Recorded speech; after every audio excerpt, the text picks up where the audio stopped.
Hi there, and welcome to The Daily Gardener, an almanac of garden history, literature, and small botanical joys. I'm Jennifer Eveling, and today is July 29th. July is hard. Not the beginning of July. The beginning of July is fireworks and ripe tomatoes and lilies opening and people on the porch. The end of July is something else. The end of July can feel like a slump. You walk outside and the air hits like a wet washcloth. And the pile of weeds you meant to pull last weekend is now a small civilization with a flag and a leader. Welcome to the Midsummer Gardening Gauntlet. Every gardener feels it. The catalog gardener who ordered perfect things in February and then watched them bloom in June disappears in late July. And what's left is the real gardener. The one in the dirty t-shirt. The one with the torn flip-flop that's seen better days. The one who has had it with the deer and had it with the rabbit that has personally eaten 17 of the 18 sweet potato vines. If that's you this week, you're not alone. Because here's the secret. It doesn't mean you're a bad gardener. It means you're a real one. Real gardeners have a July where the weeds win for a week. Real gardeners sit on the porch with a cold drink and look at the mess and say, tomorrow. And then tomorrow comes and they go back out and they keep at it. That's what gardening is. Not perfection, persistence. Here's today's garden history. It was on this day in 1877 that the American naturalist William Beebe was born in Brooklyn. As a little boy, he was already a naturalist with beetles in his pockets. On New Year's Eve in 1893, he wrote in his journal, "To be a naturalist is better than to be a king." By 22, he was assistant curator of birds at the brand new Bronx Zoo. 6 years later, buried in a paragraph, he wrote the most famous sentence in English about extinction. He said, "A lost painting can be painted again. A lost song can inspire a new one. But when the last individual of a race of living things breathes no more, another heaven and another earth must pass before such a one can be again." And it was on this day in 1902 that the Australian botanist Thistle Harris was born in a suburb of Sydney. At birth, she was named Yolette Thistle, but she reversed it and went through life as a botanist named Thistle, carrying a name for a plant most gardeners call a weed. By age 27, she was working at Broken Hill, a mining town, one of the most botanically ruined landscapes in Australia. She met a mine clerk named Albert Morris. He was revegetating the area with saltbush, bluebush, and hardy acacia, native plants, the ones Sydney gardeners often dismissed as just bush. Thistle walked the desert with him for a year and returned home a changed woman. She published Wildflowers of Australia in 1938. And finally, on this day in 1942, the German novelist Sten Nadolny was born north of Berlin. His parents were writers, and his great novel, The Discovery of Slowness, featured the Arctic explorer John Franklin, who, as a boy, was so slow that the other children would not play with him. Sten wrote, "We don't see the world the way a botanist would. A botanist who is at the same time an architect, a physician, a geologist, and a ship's captain. Recognizing isn't at all like seeing, and the two often don't even agree. It's time to grow that garden library with today's book, An Anthology of Garden Writing by Ursula Buchan.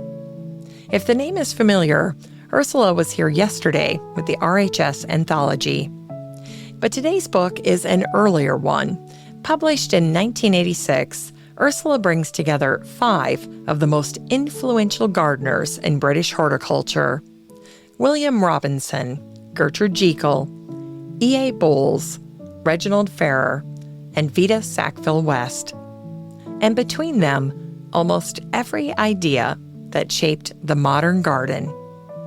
Robinson was the rebel who fought the Victorian fashion for bedding out and argued for the wild garden. Jekyll was the artist who translated color theory into the herbaceous border and partnered with Edwin Lutyens on some of the most enduring gardens in England.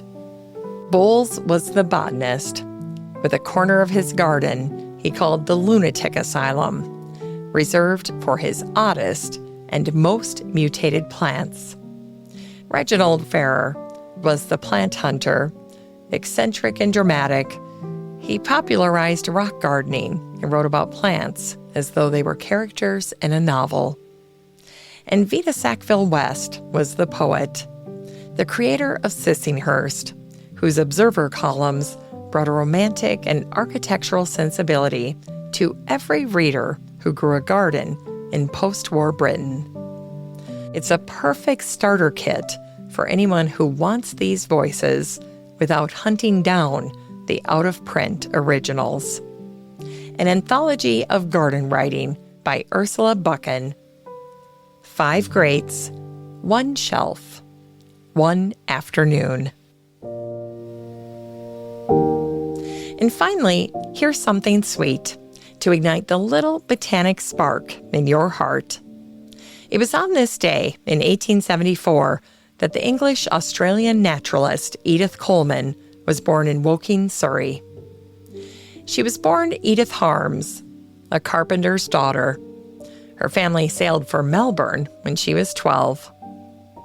3 years later, she was teaching school, and at 23, she married a salesman named James Coleman and settled in Blackburn, a half-rural suburb with the Victorian bush at the end of the garden. For the next 24 years, Edith was, by every outward measure, a Melbourne housewife. She kept an English cottage garden full of scented herbs. But past the fence, the bush began, and in the bush were the little terrestrial orchids of southern Australia. Flowers no taller than a thumb. And most people never looked down far enough to see them. But Edith did, and she taught her daughters, Dorothy and Gladys, how to see them. And for 20 years, the 3 of them walked the bush tracks on weekends with notebooks and sketchbooks. Their neighbors called Edith the Wildflower Lady. In 1922, at 47, Edith joined the Field Naturalists Club of Victoria. She gave a paper the very same evening. It was called Some Autumn Orchids. It quoted Browning. Darwin had written a whole book about orchids, and in it he shared almost everything about them. But there were still orchids that offered a pollinator nothing. No nectar, no food, and they got pollinated anyway. Darwin left the question open, and it stayed that way for 65 years. But in the summer of 1927, Edith and Dorothy sat down on a rug beside a tongue orchid and watched. Male ichneumon wasps flew in and landed on the flower. But they didn't want the nectar. Instead, they tried to mate with them.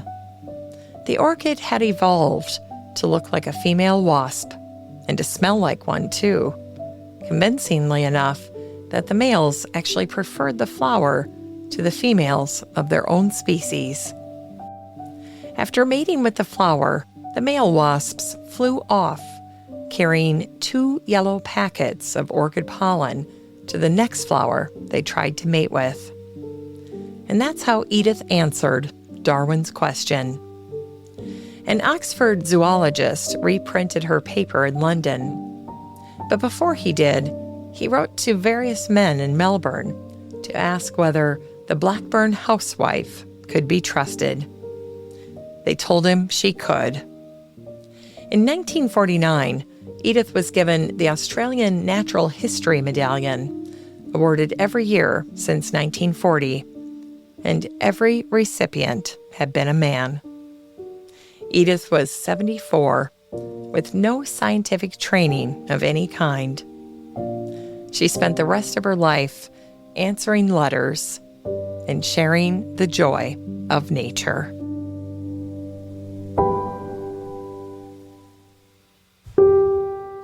That was Edith Coleman, who kept writing until the last months of her life and died at her cottage in Sorrento, Victoria, on June 3, 1951, at 76 years old. She published hundreds of articles and papers, almost all of them from home, with her daughters as field assistants. And her discovery is in every orchid textbook in the world. Today's book was An Anthology of Garden Writing by Ursula Buchan.